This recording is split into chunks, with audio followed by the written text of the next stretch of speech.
detalhe, que é um detalhe importante. Bom, agora está gravando. Bom, então, oficialmente, boa noite a todos. Vamos começar, então, nossa aula de hoje.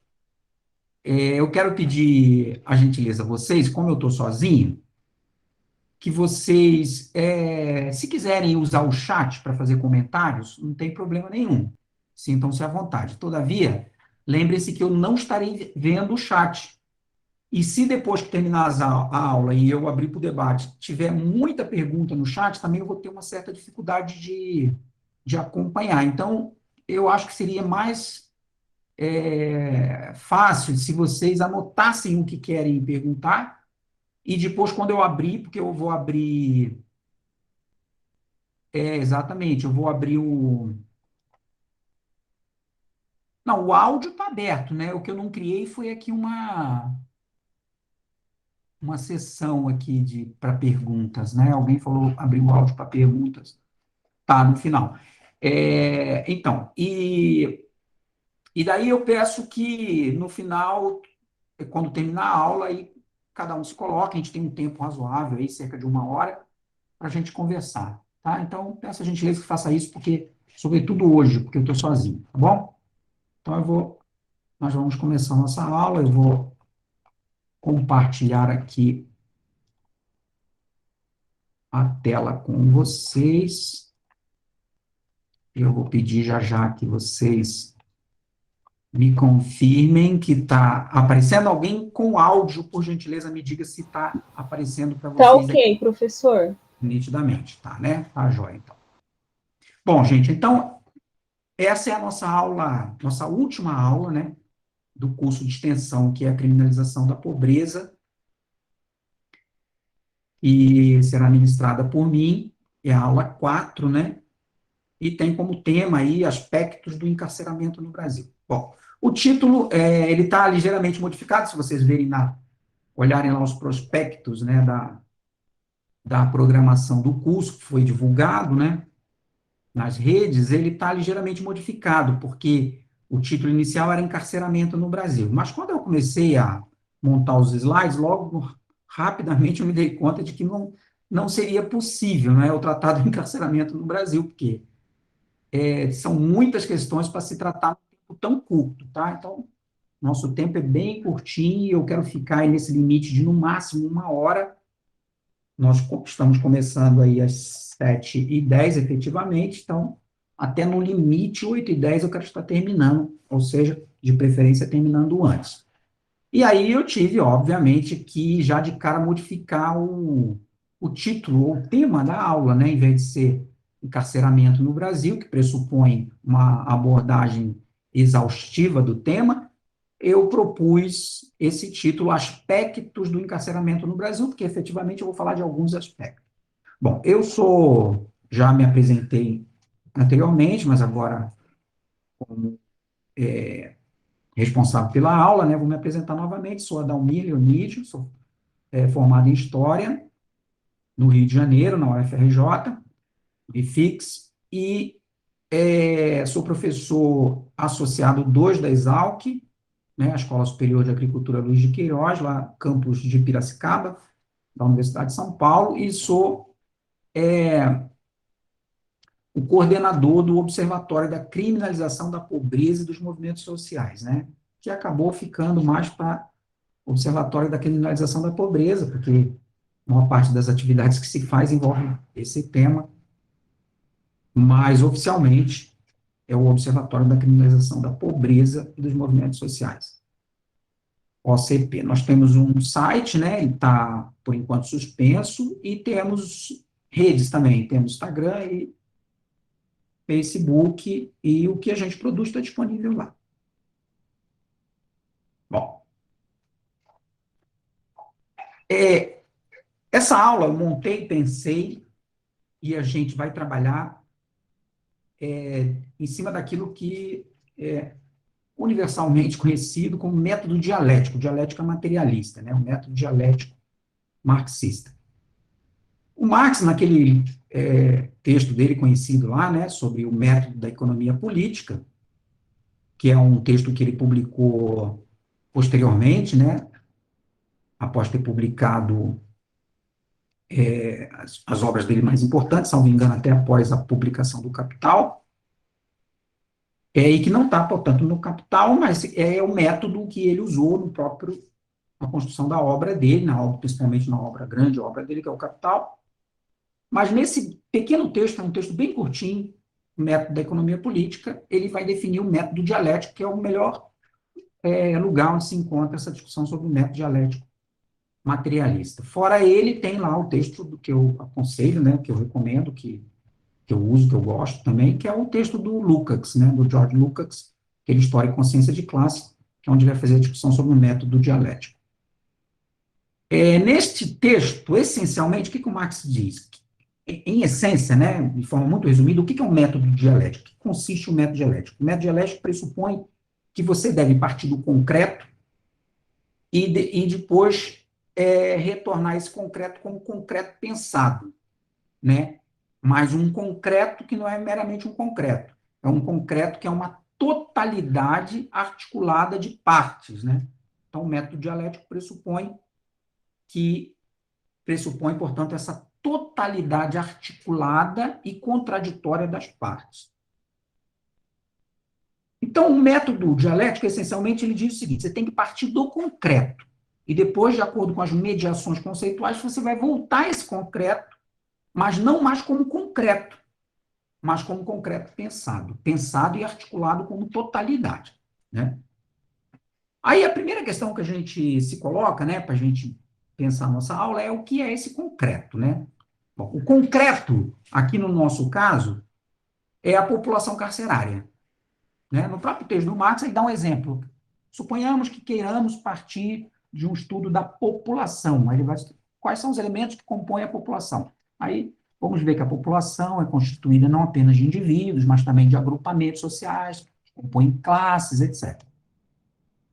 Bom, aqui nos interessa particularmente entender este concreto que é a população carcerária. Então, o ponto de partida nosso necessariamente deve ser esse de entender, a partir de uma espécie de mapa ou cartografia, situar para vocês o que é este concreto, ou seja, partindo daquilo que é mais objetivo, que é a população carcerária, como ela se compõe, como ela se organiza, etc. Bom, primeira coisa para ser dito, né, para pensar essa população carcerária, é as unidades prisionais que existem no Brasil, né, esse número, vamos dizer assim. Eu estou partindo aí dos dados do DEPEN. Em geral, aqui eu usei os dados do DEPEN, tá, que é o Departamento Penitenciário, e do CNJ, né, particularmente geoprisões. Aqui são dados de 2014, né, mas que não sei dizer para vocês se já modificou de lá para cá. Tá? São Paulo está num processo acelerado, né, vocês devem saber disso, de construção de prisões, sobretudo com esse movimento de interiorização das prisões, né, que tem toda uma geografia, depois eu vou comentar isso. Mas, ao todo, né, o Brasil tem 260 estabelecimentos prisionais em regime fechado, 95 em semiaberto, 23 em aberto, 725 provisórios, né, como voltado para a prisão, os presos provisórios, 20 hospitais de custódia e 125 para outros regimes, né? Então, essa aí é a cartografia, vamos dizer, das unidades prisionais. Uma particularidade nessa cartografia aí deve ser mencionada para o chamado RDD, né? O RDDs, que é o Regime Diferencial, que é aquele que é voltado para aqueles que são considerados os presos mais perigosos, né? Geralmente aqueles que representam risco de organização de rebelião, etc. Então, eles ficam nesse RDD, o regime de detenção diferencial aí, que é uma forma de isolar essas pessoas dos demais presos, né? De segregá-lo do resto da população prisional. Bom, agora, entendido assim, visto, né, inicialmente esse número aí, é preciso ver dados sobre a situação da população prisional. Inicialmente, nós temos os dados aí do Geopresídios, de 2017, que aponta aí 877.580 pessoas encarceradas no Brasil. São dados de 2017, tá? O número já cresceu com certeza. Existe discrepância, tá? Entre os dados apresentados. Por exemplo, o DEPEN apresenta um número geralmente inferior a esse. Tá? Então, eu estou me baseando aí pelo valor que eu conheço mais alto, 877, porque creio eu que, inclusive, é um número subestimado, tá? Eu acho que a população, mesmo em 2017, era maior do que isso daí. Então, acredito que havia mais pessoas encarceradas do que esse número aí apresentado, 877.580 pessoas, que é já um número bastante grande, né? Bom, aí, dividindo pelos tipos de estabelecimento prisional, né? Nós temos aí em delegacias 27.950 pessoas, em estabelecimentos penais. Bom, esse número de delegacias é bastante alto, né? Também é importante ver isso, né? Porque não é um lugar apropriado para isso, primeira coisa a se observar. Em estabelecimentos penais, 579.423 pessoas. Os provisórios aí, que eu acho que é o número que mais chama a atenção, né? 250.213 pessoas, eu acho que gira em torno de 40% da população prisional, dos encarcerados no Brasil, 40% dos presos, portanto, são presos provisórios. Preso provisório, né, para quem não sabe, são aqueles que ainda não receberam sentença, né? Tá? Então, acontece muitas das vezes, há um tempo atrás eu li um relatório da Pastoral Carcerária que discriminava esses dados, né? Um relatório extenso, onde se discriminava esses dados e onde se mostrava que, na maior parte dos casos, muitos dos casos, a pessoa, na verdade, acabava cumprindo pena antecipada e, muitas das vezes, injusta, porque, em alguns casos, a pessoa ficava um ano, às vezes, sobretudo em CDPs, né, que é o Centro de Detenção Provisória, ficava lá um tempo e depois se concluía que a pessoa não era penada, enfim, não tinha condenação e cumpriu uma pena que nem devia, né? Muitos desses presos provisórios, de acordo com esse relatório da Pastoral Carcerária, envolve um número, assim, também assustador, não tem esse número para apresentar para vocês, tá? Mas só queria comentar isso. Envolve uma coisa bem bizarra, que é o tal do crime, que vocês já devem ter ouvido falar, o crime de bagatela, né? Que é aquele crime que a pessoa roubou um pote de margarina, uma comida qualquer, etc., e vai preso. Esse termo, né, tem um significado no pessoal do meio penal aí, que é o seguinte: o crime cometido tem um valor insignificante em relação ao custo de um processo. Então, o processo custa mais do que o crime praticado, né? Então, eu li, né? Já li muito sobre isso, mas já não saberia dar a referência certinha para vocês aqui agora, mas que existem muitos casos em que se cria uma briga ali entre delegado e promotor, que um quer prender, o outro quer que mantenha, um quer que mantenha preso, o outro quer que solte, porque não faz sentido manter preso uma pessoa que roubou um pote de margarina. Sobre isso aí eu não posso dizer muito, porque não tenho dados também. Tá? Bom, os efetivamente condenados, né, que é aquele que estão sob a égide da Lei de Execução Penal, são 250.094 pessoas em regime fechado, 89.639 em regime semiaberto, 15.036 em regime aberto, 2.497 cumprindo medida de segurança sob a forma de internação e 360 sob a forma de tratamento ambulatorial. Bom, aí um outro dado que eu também tenderia a questionar: as vagas no sistema prisional, 376 mil, dados de 2017, lembrando.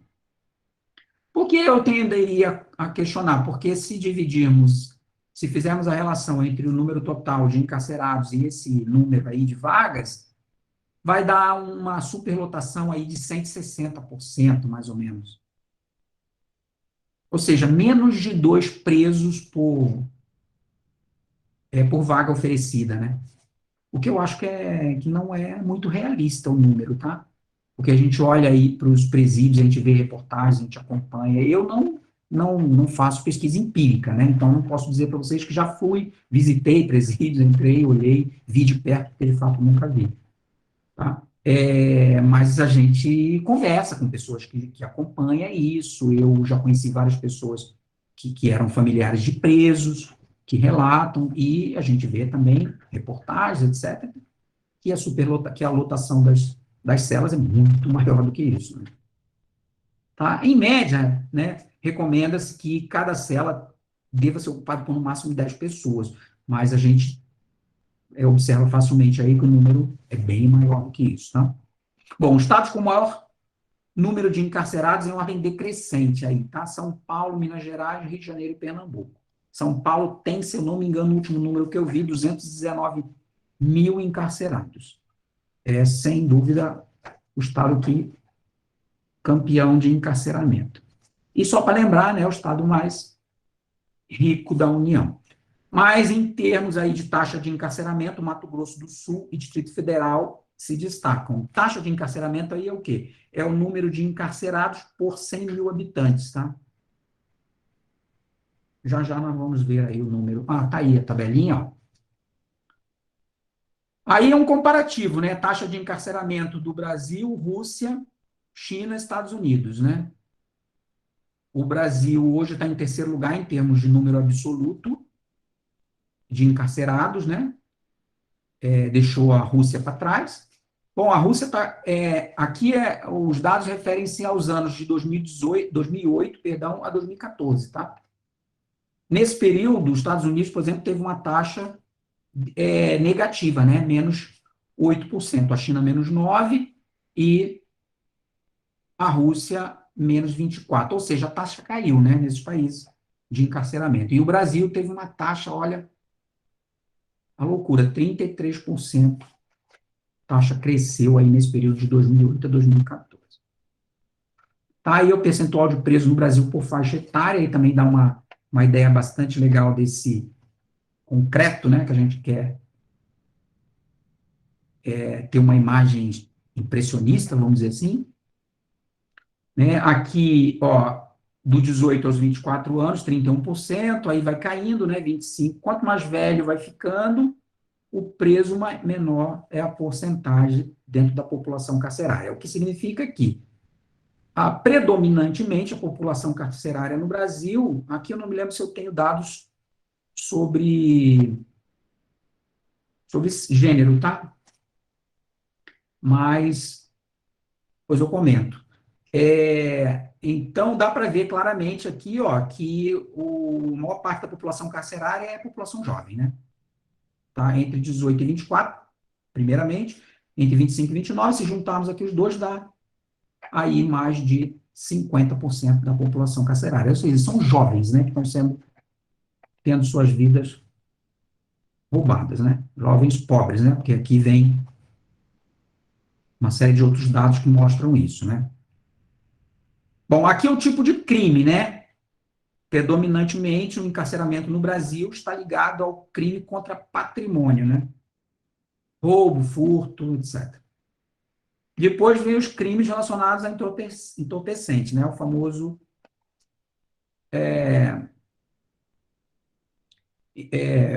crime em relação às drogas, né? Crime de tráfico de drogas, principalmente aqui. Bom, aqui a gente já falou na aula passada, acho que o André falou bastante, né? Sobre o perfil que isso aqui envolve, né? Porque necessariamente não quer dizer que eram pessoas que estavam traficando, né? Aqui tem um número grande de pessoas que não estavam traficando nada, né? Que muitas vezes era usuário, então era. A gente falou do tal kit flagrante, né? Enfim. Esse número de 24% não quer dizer necessariamente que eram pessoas envolvidas com tráfico de droga. Mas ainda que seja, já já a gente vai falar disso.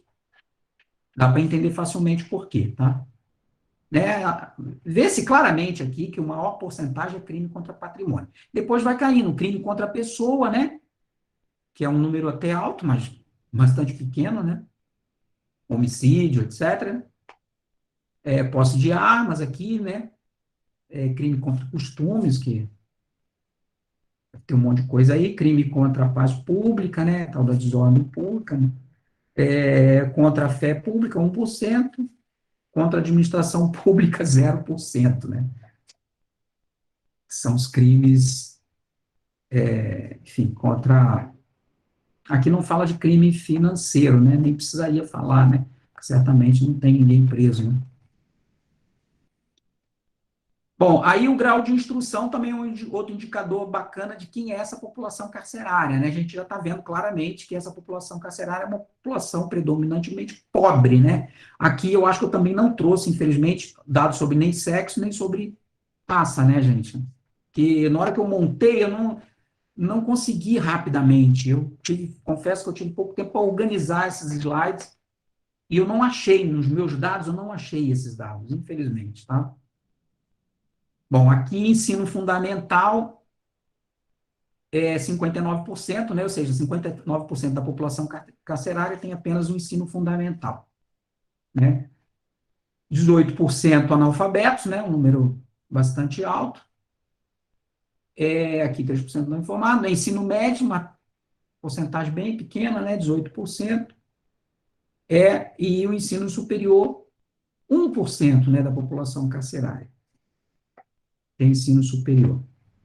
Esses dados sobre grau de instrução não quer dizer muita coisa, né? Tá? Depois a gente... Quer dizer, quer dizer sim, quando você olha aqui, né, que quem são as pessoas que estão encarceradas, 59%, 18% aqui, uma imensa maioria de analfabetos ou semi-analfabetos, né? Que aí isso mostra a condição, indica isso precisamente, a condição social dos encarcerados. Então, esse é o concreto, né? Eu falei que o movimento dialético pressupõe a gente partir do concreto e depois voltar para o concreto, transformar esse concreto em concreto pensado, transformar esse concreto em concreto pensado, mas não qualquer concreto pensado, um concreto pensado como totalidade, como totalidade articulada e contraditória. Aí a grande questão é, que totalidade é essa, né, que articula essas partes? Essa totalidade é o capitalismo, né? Bom, aí, muito rapidamente também, porque a gente não tem muito tempo para discutir isso aqui, não é difícil de ver, e eu acho que é quase já do senso comum isso, que é da natureza do capitalismo produzir a desigualdade, né? Se você pegar qualquer sistema capitalista do mundo, todo ele tem um certo nível de desigualdade. É claro que isso varia muito de país para país. Tem país onde o nível de desigualdade, como é o caso do Brasil, é abissal, e tem outros com o nível de desigualdade é menor.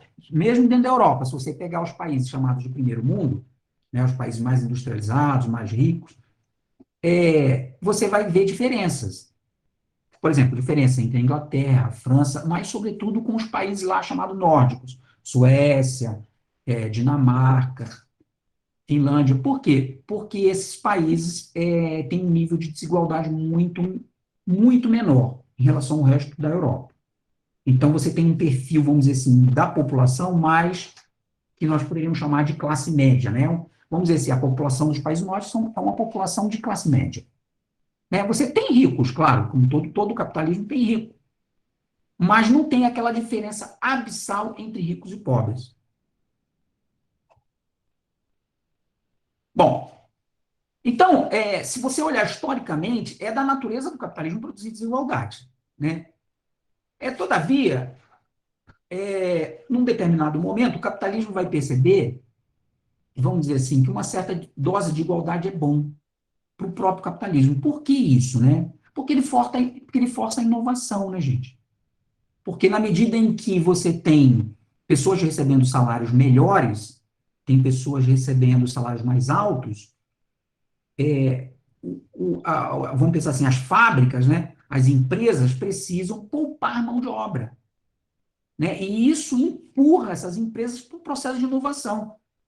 Vamos dizer assim, olha, se eu tenho uma fábrica que produz cadeira, né, e eu tenho aí que um operário produz 100 cadeiras por dia, em determinadas condições de produção, ou seja, usando um determinado tipo de técnica ou de tecnologia.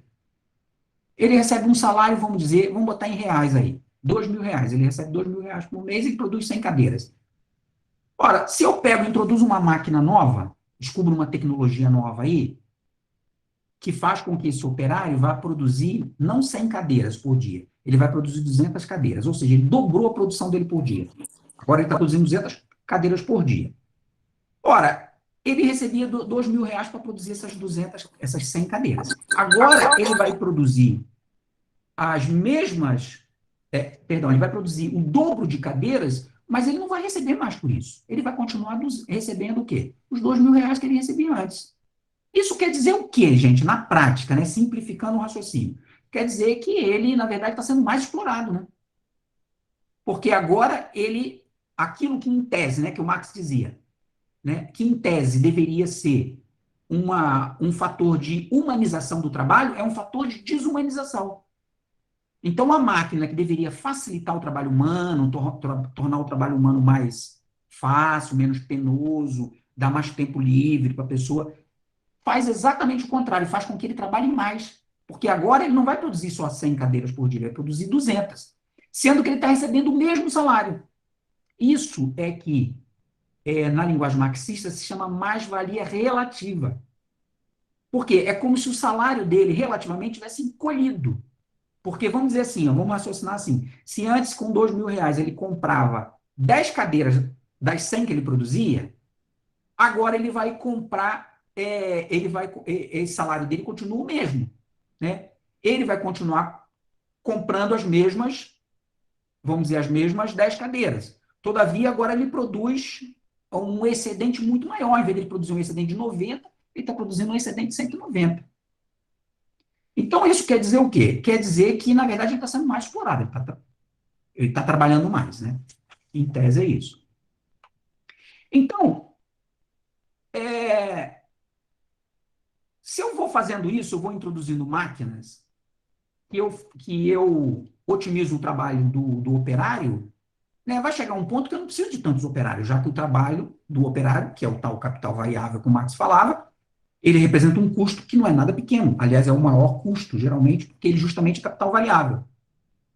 Uma máquina, ela dura 40 anos. Eu pago um valor para ela e ela trabalha durante 40 anos. O operário, não. O operário tem que pagar ele todo mês. É o que o Marx chamava de capital variável. Então, esse custo é um custo mensal. Não é um custo como o da máquina, que eu compro e é um investimento. Eu vou ter ela trabalhando lá por 40 anos. A força de trabalho, o salário, representa um capital variável, né, como Marx dizia. Então, isso é um custo altíssimo do processo produtivo. Então, eu tenho que, o raciocínio do capitalista é sempre, eu tenho que poupar esse fator que é muito caro, é muito custoso. Como que eu poupo? A gente acabou de ver, introduzindo máquina. Né? Porque se eu chegar a um ponto de eu introduzir máquinas que produzam, vamos dizer, 300 cadeiras por dia, se antes eu precisava vamos dizer, de 30 operários, agora eu posso reduzir esse número de operários a uma terça parte, a 10 operários. Então, eu mando 20 embora. Certo? Então, o que o capitalismo percebeu?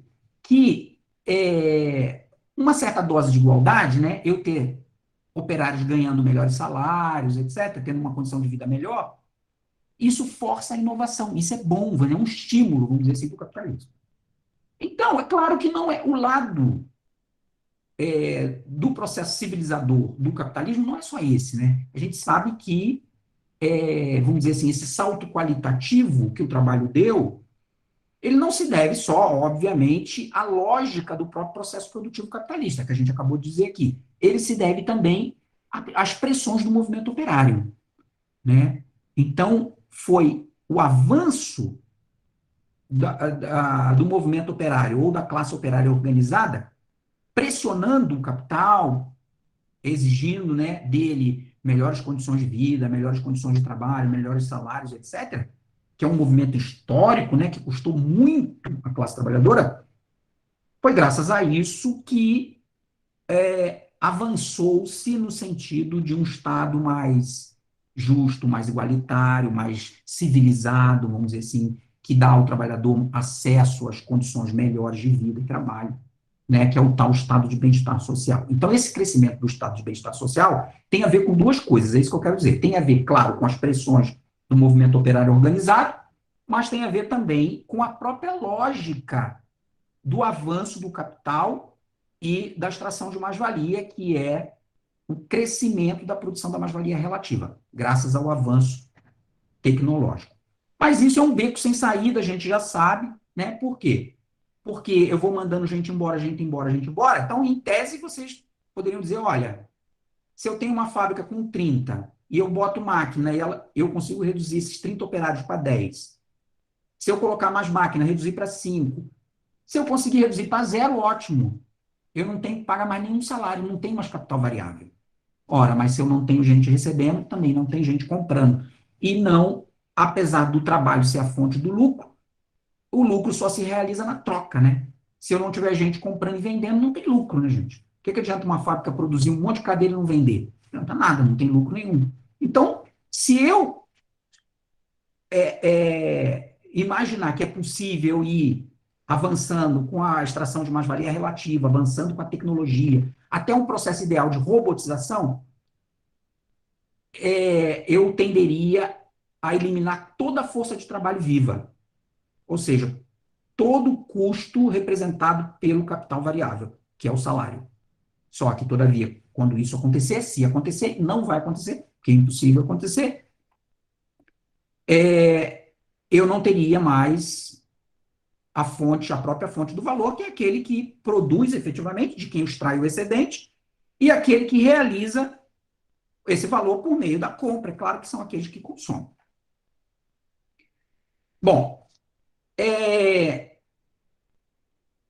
esse processo de civilização do trabalho, né, que empurra o capitalismo para uma certa igualdade, ele vai estar, vamos dizer assim, ausente do processo histórico brasileiro, né, por várias razões que não dá para a gente discutir aqui agora, de modo que, bom, uma das razões principais, né, que a gente depois pode conversar quando terminar a aula, mas que eu não quero me estender aqui para não tomar muito tempo, é a escravidão, né? A gente teve quase 4 séculos de escravidão. Qual é a lógica da escravidão? A escravidão é um trabalho gratuito, né, gente?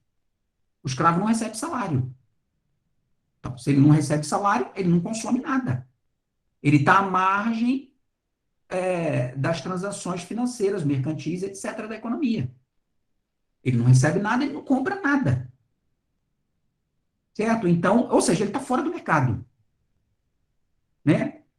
Até o século XVII, 95% do trabalho, efetivamente, aquele que produzia a maior parte da renda nacional no Brasil, era devido ao trabalho escravo. Isso vai diminuindo à medida que os séculos vão passando. Século XVIII, século XIX, essa fração da renda representada pelo trabalho escravo vai diminuindo, obviamente.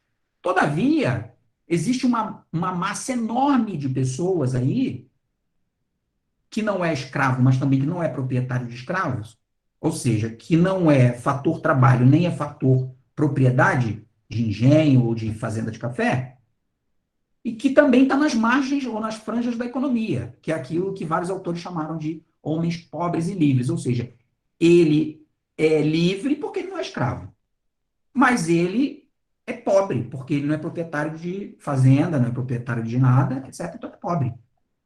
Esses também, que é uma massa enorme de pessoas que vai crescendo, está excluído dos circuitos mercantis, está excluído do mercado formal, etc. Nem como trabalhador, nem como consumidor. Ou seja, nem é fator trabalho, nem é fator consumo. Tá? Então, de modo que o Brasil constitui-se historicamente como uma máquina de excluir, uma máquina de produzir desigualdades. Ou seja, se a desigualdade, é isso resumindo a história, gente, se a desigualdade ela vamos dizer assim, da natureza do capitalismo em qualquer lugar do mundo, no Brasil, ela se agrava enormemente em função de um fator histórico particular que se chama escravidão, que durou quase 4 séculos. Né? E escravidão que nada mais é do que essa lógica de viver do trabalho alheio. Né? Bom, então a questão que se coloca agora é qual é então o papel do cárcere, né, como parte desta totalidade articulada que é o capitalismo, que é uma máquina de excluir pessoas. Né? Qual o papel do cárcere nisso? qual é o papel do cárcere nesse capitalismo, que é uma máquina para excluir. Mais em uns lugares, mais em uns países do que em outros. Não, obviamente, graças às dádivas do avanço da indústria, obviamente, como muitos supõem, nem tampouco como uma dádiva de Deus, né? Mas porque, por conta da lógica do próprio processo produtivo, como eu disse, e também por conta do trabalho do movimento operário organizado. Né? Ou seja, qual é o papel do cárcere nisso? Ou como podemos transformar aquele concreto, né, que é a população carcerária, em concreto pensado como totalidade articulado dentro dessa lógica do capitalismo, que é produzir desigualdades. Bom, aí a gente entra no, vamos dizer assim, no papel e na função do cárcere. E aí eu quero deixar bem claro uma coisa, que eu estou aqui fazendo uma abordagem, tá? Porque existem várias abordagens possíveis, obviamente. A minha é uma escolha. Estou deixando isso bem claro por questões de honestidade intelectual. Vou analisar o cárcere, o papel e a função do cárcere, a partir do ponto de vista da criminologia crítica. Tá? Bom, a primeira coisa que a criminologia crítica diz, né, a Maria Amélia já tinha tratado isso com vocês naquela primeira aula, né, sobre pensamentos criminológicos, mas eu quero só relembrar aqui rapidamente, é que não existe o crime, né? Não existe isso de crime. Como os liberais sempre pensaram, essa história, como se o crime fosse um fato, né? Existe o fato do crime. Não existe o fato do crime. O que existe é um processo de criminalização. Né? Então, não existe o crime como um fato social, existe a criminalização ou a produção da criminalidade.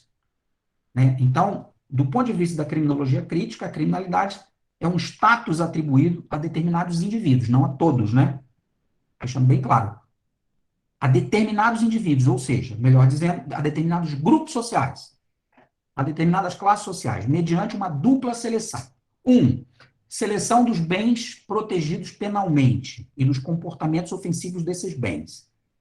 Então, é claro que o crime vai estar relacionado àquilo que se classifica ou que se define como crime, está prioritariamente relacionado ao potencial ofensivo dos bens protegidos pela lei. Segundo, uma seleção dos indivíduos, né, estigmatizado entre todos os indivíduos que realizam infrações a normas penalmente sancionadas. Né? Então, claro, não são todos aqueles também que vão ser tidos como criminosos. Né? Criminosos vão ser aqueles que são estigmatizados como tais. Portanto, são classificados, são definidos como tais. Bom, e aí, também do ponto de vista da criminologia crítica, existem três instâncias, vamos dizer assim, ou três instituições que realizam este processo de atribuição de status de criminoso a determinadas pessoas, a determinados indivíduos ou grupos sociais. Ou o que eu estou chamando aqui de três instâncias criminalizadoras. Primeiro é o poder legislativo, né? O legislativo, que é aquele que produz as normas. A produção das normas, portanto, seria uma primeira instância criminalizadora, que é o que os criminologistas chamam de criminalização primária. Segunda instância, a aplicação das normas. Criminalização secundária, que seria o judiciário, né? O momento em que o judiciário processa e condena alguém. Então, segunda instância, sistema judiciário. E, por fim, né, uma terceira instância, a execução da pena, que é a chamada criminalização terciária, que são as prisões, o cárcere, que é aquilo que é o objeto aqui da nossa discussão. E aí eu destaco aqui algumas proposições, três proposições gerais, para a gente pensar a situação do cárcere, né? A partir dessa lógica, né, de pensar o crime como status atribuído a determinadas classes sociais. Três proposições. A primeira, o direito penal, quando pune as ofensas aos bens essenciais, né, que é aqueles bens protegidos pela lei, o faz com intensidade desigual e de modo fragmentar. Então, não vai não vai punir igualmente a todos. Vai punir de forma diferenciada. Alguns vão ser mais severamente punidos, é isso que quer dizer, e outros vão ser menos severamente punidos. Não é preciso muita imaginação para saber que os mais severamente punidos são aqueles que estão, vamos dizer assim, na hierarquia, na parte mais baixa da hierarquia social. A lei penal, ou seja, o direito penal não é essa história de igual, né? Não é igual para todos, né? A lei penal não é igual para todos. O status de criminoso é distribuído de modo desigual entre os indivíduos, né? Bom, isso vai, na verdade, é uma verdade para as três instâncias criminalizadoras, né? Desde a produção da lei, né? Que já vai selecionar quem ou que tipo de classe social deve ser punida ou que tipo de crime, né? Que está. A gente viu lá, 59% é crime contra patrimônio, né, dos encarcerados. Então, a lei já define que essa é a prioridade, né? É criminalizar quem comete crime contra o patrimônio. Ou seja, a defesa do patrimônio está intrinsecamente relacionada, da propriedade privada está intrinsecamente, perdão, relacionada a essa definição de crime. E terceiro, o grau efetivo de tutela e a distribuição do status de criminoso é independente da danosidade social das ações e da gravidade das infrações à lei. Muito fácil de ver isso, a terceira característica, gente. Basta ver, por exemplo, os crimes financeiros. Ou mesmo agora, né, que tem aquela categoria mais difusa, vamos dizer assim, que é os crimes ambientais. Né? O crime financeiro e crime ambiental, só para dar um exemplo, tem um grau, vamos dizer assim, de danosidade social muito maior, gente, do que crime contra patrimônio. Se a gente for ver bem, é difícil imaginar uma escala que meça qual que é o dano maior, quem causa mais dano, mas com certeza, crime financeiro, pelo menos, causa um impacto tanto maior, tanto quanto, tão grande quanto o crime, que é o crime contra o patrimônio, é o crime contra determinados indivíduos que detêm patrimônio. Quantos por cento da população detém patrimônio no Brasil? Entendeu? Que tem realmente patrimônio para ser alvo desse tipo de crime. 59% dos crimes, né? Está lá dito, a gente viu um pouco antes. Entenderam? Agora, um crime financeiro, por exemplo, ele é muito mais difuso, porque ele vai afetar toda a população. Então, quando eu leso o patrimônio público, por exemplo, quando eu roubo dos cofres públicos, eu estou roubando toda a população. Eu estou empurrando gente para a fome, eu estou depauperando o sistema de assistência social, etc. Eu estou depauperando o sistema de saúde público. Então, é um crime que tem um dano social, muito, sem dúvida, muito maior. E os crimes ambientais também. Vimos agora, recentemente, aqueles crimes lá da Vale, lá, né, em Minas Gerais, enfim, vários, né, que vêm se acumulando aí, crimes ambientais, que causam imensos danos à população, sobretudo aqueles que compõem aquilo que se chama de território da pobreza, e que, no entanto, não são crimes passíveis de punição, né? Você pode até ter a definição do crime. Por exemplo, crime ambiental, porque não adianta pensar o crime separado da pena, né? Então, porque você pode ter a definição do crime, o crime pode existir, mas ele não é passível de punição. Quantas pessoas que cometeram um crime financeiro você vê na prisão? Quantas pessoas que cometeram um crime ambiental você vê na prisão? Bom, os dados já acabaram de mostrar para a gente aqui que esse número é irrelevante, quando não inexistente, né? E quando existe, gente, já a gente vai falar disso também, quando existe o encarceramento, é apenas para reforçar a necessidade do cárcere.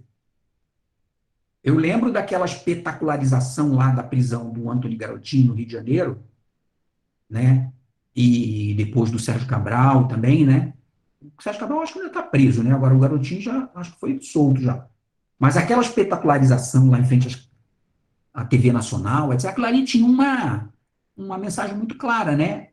Para que serve o sistema penal. Então, o grau de desumanização dele, etc. Então, aquilo ali é apenas para reforçar ou para endossar a existência do sistema penal, porque aquilo ali não é a realidade do sistema penal. O sistema penal não foi criado para isso. Ele não foi criado para encarcerar esse tipo de gente. Ele foi criado para encarcerar pobre, né? E que não é só um depósito de pobres, né, gente? Como a gente tem uma certa sociologia que vê assim, né, que cárcere é depósito de pobre. A gente já vai falar disso. O entendimento não deve ser exatamente esse. Bom, então, resumindo, é o seguinte, resumo da ópera. Qual o papel do cárcere? Qual a função do cárcere? Produzir e reproduzir as desigualdades da sociedade. Reforçar as desigualdades existentes e produzir novas desigualdades. Bom, o que significa isso exatamente? Resumir aqui em algumas características para a gente rapidamente comentar. Bom, primeiro, o encarceramento ele impede a ascensão social dos de baixo. Claro, porque, vamos dizer assim, olha, raciocínio simples também. Se o cara saiu da escola de periferia que a gente sabe, né? Que a chance dele de conseguir alguma coisa no mercado formal é quase zero. Quando ele, né, aquele chamado processo de perdão, de carreira criminosa, né, que chama. Então, vamos dizer assim, quando ele mora numa favela, numa periferia qualquer, e alcança uma certa idade, existe uma série de pressões do mercado sobre esse menino. Somente quando ele entra na adolescência, 13, 14 anos. As pressões naturais, ele quer a propaganda do tênis Nike, que ele quer ter, etc., que a mãe e o pai não podem dar, e que a chance dele trabalhando num emprego normal hoje, quanto custa um tênis desse? É 300, 400 reais. Ele ganha um salário mínimo, seja lá onde for, ele vai conseguir comprar isso? Não vai. Isso é a verdade. Aí é a propaganda do tênis Nike, da molecada que ele quer usar, aí tem as meninas que ele quer impressionar, quer botar uma corrente assim de prata, não sei o quê. E ó, o que que acontece? O cara chega para ele já vê, ele está na escola, ele sabe. Ele pode não ter clareza racional disso, mas ele sabe, no íntimo dele, ele sente que as chances dele são ínfimas de ter sucesso nesse mundo de cão estruturado como está. Então é óbvio que a sedução do crime é uma coisa que vai bater na porta dele. Então, mais cedo ou mais tarde, o cara chega e fala: ele vai ganhar o tênis só para soltar um foguete, ganha aquele tênis que ele tanto queria para soltar um foguete. Aí ele gosta da brincadeira, daqui a pouco bota uma arma na cintura dele. Ele vai se sentir agora sedutor poderoso, porque arma é sinônimo de poder. Então, ele agora ele se sente poderoso, pode impressionar ainda mais as meninas, etc.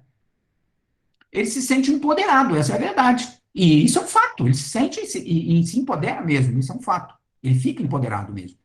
Agora, ele pode consumir, ele manda e desmanda, ele é obedecido, ele é respeitado, que é tudo o que ele quer ser respeitado na comunidade, e ele é respeitado agora. Então, todavia, quando ele entra no crime, aí a chance dele de ascensão social é essa, é dele ser bem sucedido no crime. Agora, todo mundo sabe que a vida de criminoso é uma vida curta, né? Então, na verdade, o que significa? Quando ele sai de uma escola de pobre, que ele tem pouca chance ou nenhuma no mercado, ele entra para a prisão. As poucas chances ou nenhuma que ele tinha, agora é negativa, quer dizer, zero menos 10, né, vamos dizer assim. Então, agora, se ele tinha chance zero, pouca, ou zero, agora ele tem chance negativa. Então, ele pode esquecer, né? Entrou na prisão, já era. Essa história de ressocialização, isso é mínimo, gente, é minoria. Segundo aspecto cobre um número mais amplo de comportamentos ilegais que permanecem imunes ao processo de criminalização. Aí a prisão tem essa outra função, vamos dizer assim, nesse sistema de produção de desigualdades, né?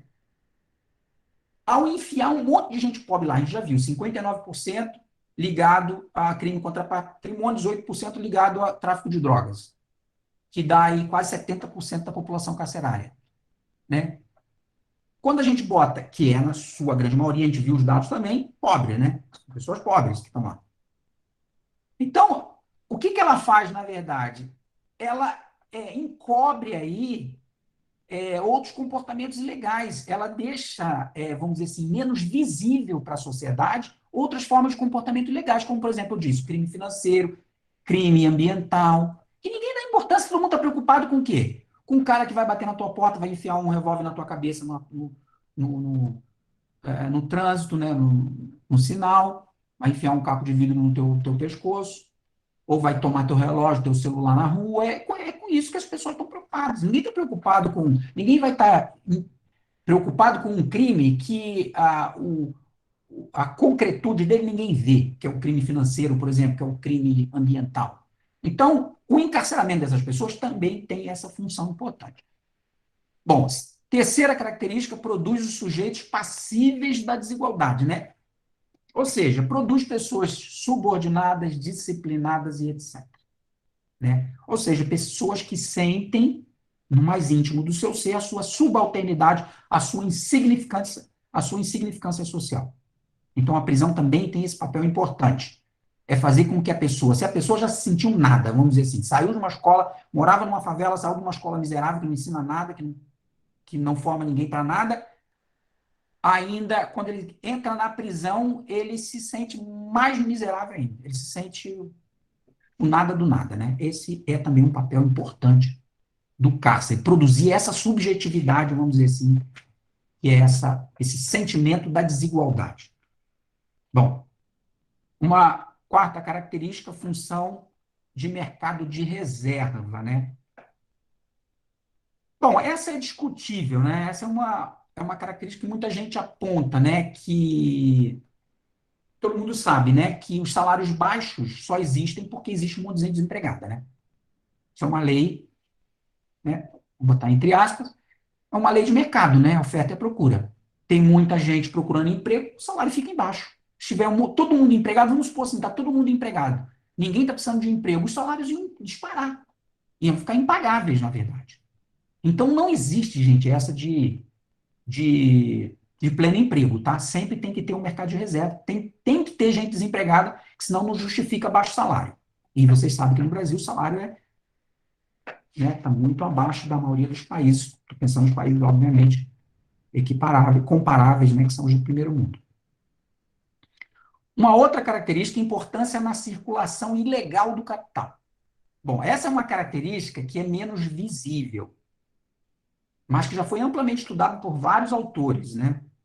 Depois, no final, vou citar algumas obras aqui, mas tem uma do Rafael Godoy, interessante, que chama Fluxo em Cadeia, que estuda um pouco isso, né? Mas recentemente eu li uma tese de doutorado, um colega nosso da USP apresentou um trabalho que ele fez sobre roubo de carro. O roubo de carro, só para vocês terem uma ideia, gente. O, vamos dizer, um carro que custa 150 mil, vamos dizer, uma Hilux. Aí, em torno de 150, 180 mil, acho que deve estar isso. O cara que vai roubar o carro, efetivamente, ele fica aí com uns 5 mil, acho que é 5 mil, pelo que eu lembro. Isso aí foi um estudo que uma tese de doutorado da USP fez. Mapeou isso. Ele fica com todos 5 mil. Aí tem um monte de gente, cada um fica com uma parte. Isso aí é uma empresa enorme. Inclusive envolve seguradora. A seguradora se envolve nisso. Então, o roubo de carro, por exemplo, permite a circulação de um capital ilegal que faz a economia funcionar. Aí a gente tem que lembrar de uma característica do sistema penal no capitalismo, que é o seguinte: o sistema penal ele existe dois tipos de crime, né? O chamado crime funcional e o crime disfuncional ao sistema capitalista. O que é o crime funcional? É aquele crime que faz o sistema funcionar melhor. Por exemplo, corrupção. Por exemplo, quanto a JBS praticou corrupção. Ninguém vai me dizer agora que, né, que essa retórica, essa narrativa de que né, todas essas ações da Lava Jato foi em função da combate à corrupção, né, gente? Agora, vamos pensar naquele caso da JBS. Quando a JBS, por exemplo, paga para o Estado ou negocia com o Estado para ter algum tipo de prioridade com a sua empresa, o que ela está fazendo, na verdade? Ela está dando um dinheiro para o Estado, vamos dizer assim, para alguém, ou para algum funcionário, para algum político. Com tudo aquilo ali, ela vai fazer funcionar uma economia enorme. Porque ela vai empregar um monte de gente, então faz funcionar. Eu não estou defendendo corrupção, não, tá, gente? Pelo amor de Deus. Só estou dizendo, estou atestando o fato, assim como roubar um carro faz funcionar uma economia. Porque o que a gente tem que olhar, gente, não é porque a gente costumou pensar o sistema penal como a negação, né? O sistema penal trava. O sistema penal bota pessoas na cadeia, faz as pessoas ficarem trancafiadas, faz as pessoas não se movimentarem, ficarem paradas. Ou seja, é aquela história do Foucault, né, do poder. O papel do poder é dizer não. Não, o Foucault diz não, o papel do poder é dizer sim, né? É fazer uma máquina funcionar.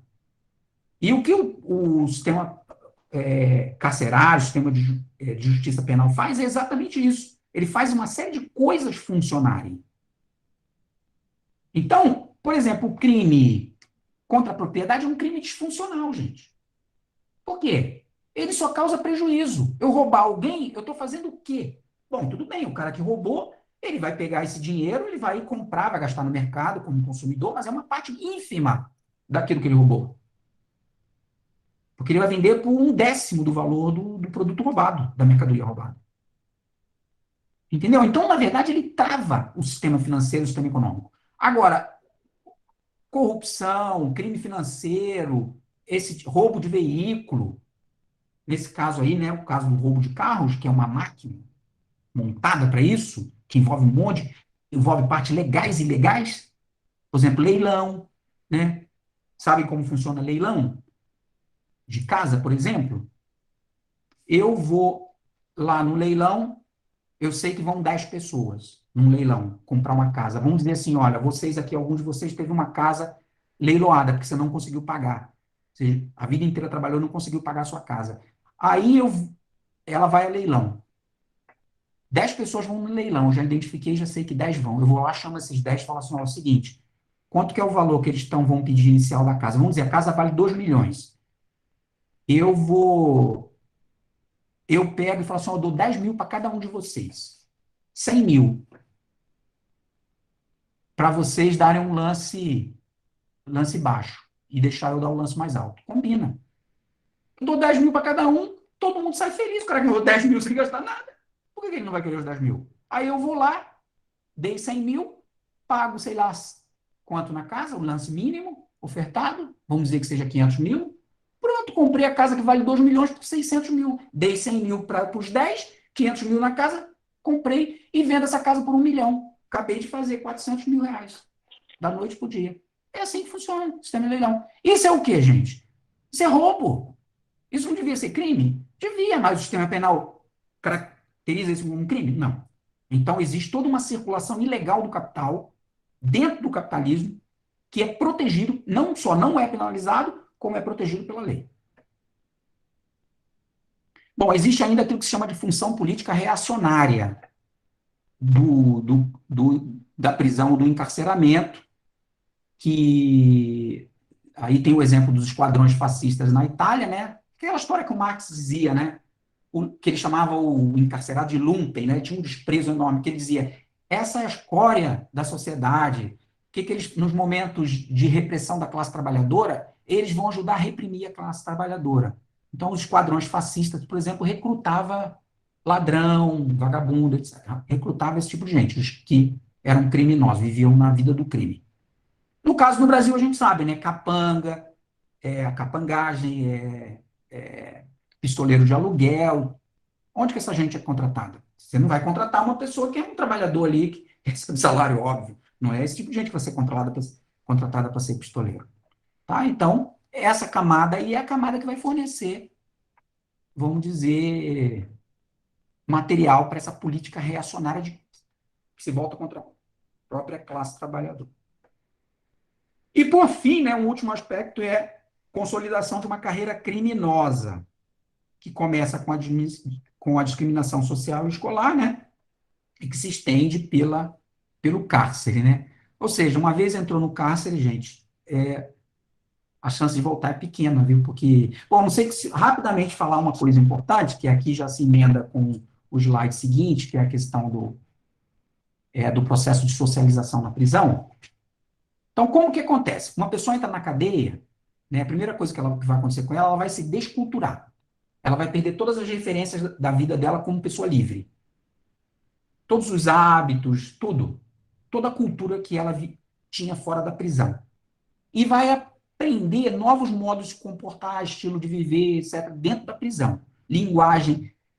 Bom, é claro claro que o Rafael Godoy, que eu cito aí, ele questiona essa divisão o fora e o dentro, né? Porque, por exemplo, essa própria cultura prisional, ela vem de fora.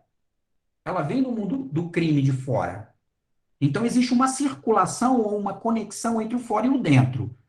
Mas, de todo modo, isso é muito visível, sobretudo agora, com a coisa agora não, né? Que isso vem desde a época lá da criação do Comando Vermelho no Rio, que é a coisa das facções criminosas, né? Então, uma pessoa entra na prisão, primeira coisa hoje, é difícil você viver dentro de uma prisão sem se ligar a alguma facção.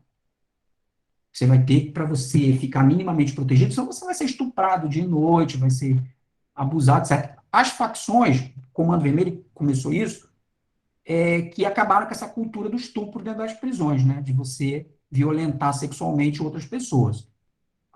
O Comando Vermelho que criou, acabou com isso no Rio de Janeiro, e depois tornou uma norma em todas as facções. Hoje tem um monte de facção criminosa, né? Vocês já sabem disso, PCC, Família do Norte, Terceiro Comando, Amigo dos Amigos, Terceiro Comando Puro, tem um monte de facção. Todas elas têm uma visão muito comum em relação a isso, tá? Eles não admitem mais essa coisa do estupro dentro das prisões.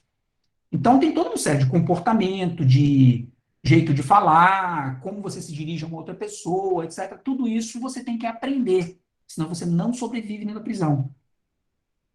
Isso é o que se chama de aculturação da pessoa quando ela entra na prisão. Mais uma vez, chamando atenção para a tese aí do Rafael Godoy sobre o artificialismo dessa divisão entre o fora e o dentro, porque ele vai dizer que existe, na verdade, nesse livro que eu citei dele, Fluxos em Cadeia, ele vai dizer que existe toda uma série de conexões entre a sociedade das pessoas livres e a prisão, que faz, inclusive, o cárcere funcionar, dentro daquela lógica do Foucault de o poder fazer funcionar, o poder como algo positivo. Um exemplo só de tantos que ele analisa na obra dele. A participação das famílias na vida do preso, né? Hoje, tanto naquele processo lá, todo mundo sabe, né? Que eu acho que é anual, alguém que é aqui do direito, por gentileza, depois me esclareça, mas confirme isso para mim. Mas o andamento do processo, do preso, ele é revisto anualmente. Agora existe uma revisão, uma reforma da lei de execução penal, que eu há um tempo atrás vi, que queria que isso, para diminuir a superlotação, diminuir para 6 meses, né? Contudo, gente, é uma dificuldade enorme para o preso ter acesso a isso. Ele não tem informação nenhuma, é a coisa mais difícil. E tem um papel importante aí nisso, que é o das famílias. Na verdade, o maior advogado de um preso hoje é a sua família. Então, essa família tem um papel fundamental no funcionamento desse sistema.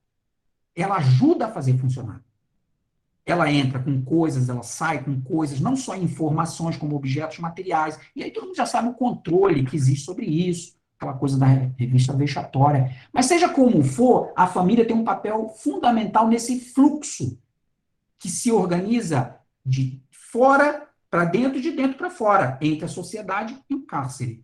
Ou seja, isso para o Rafael Godoy argumenta no sentido de mostrar que não dá para pensar só a prisão como um depósito de gente, ou seja, algo feito para conter pobres, né? Por fim, rapidamente, gente, já estou no limite da minha hora, passei já, na verdade, 1 minuto, indicações para uma política criminal das classes subalternas. Que aqui é uma mera indicação, porque sempre se coloca a questão, né? Mas e daí? Isso é o cárcere, como que a gente pode pensar a solução para isso, como pode pensar a saída para isso? Primeira coisa, óbvia, gente, é uma política séria, de verdade, de promoção da igualdade, ou seja, incluir essa massa miserável que existe no Brasil, incluir ela efetivamente na civilização moderna, em coisas mínimas dessa civilização moderna. Ou seja, não admitir mais que pessoas, por exemplo, uma mulher possa ir dormir e acordar e descobrir que seu filho foi roído por rato, que é como a notícia que eu li recentemente, de uma mãe que foi dormir e acordou, a filha tinha sido roída por rato, porque ela dormiu suja, o leite correu, o rato foi lá e roeu a menina. Pessoas que acordam, levantam da cama, saem e pisam em esgoto. Não dá para admitir que um ser humano possa viver assim. Então, e isso, gente, não é uma fração pequena, é uma fração enorme da população brasileira. Então, a primeira coisa é incluir essas pessoas na civilização moderna, de fato. É incluir essas pessoas no consumo, no mercado, etc. Ainda que hoje seja complicado dizer em função dos problemas ambientais, mas nem vamos pensar nisso agora. Segunda coisa é levar adiante políticas de contração do sistema punitivo, né? Incentivar formas de controle não estigmatizantes e meio alternativo de resolução de conflito, né? Que tem um monte aí também, agora não dá para a gente falar, depois a gente pode conversar sobre isso no bate-papo nosso. Terceiro, uma gradual abolição do cárcere, né?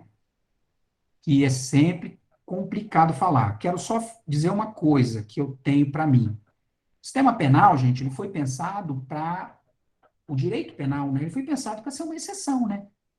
Hoje é a regra, né? Hoje o direito penal tem uma expressão enorme, né? O direito, por excelência, deveria ser o direito civil, né? Não o direito penal.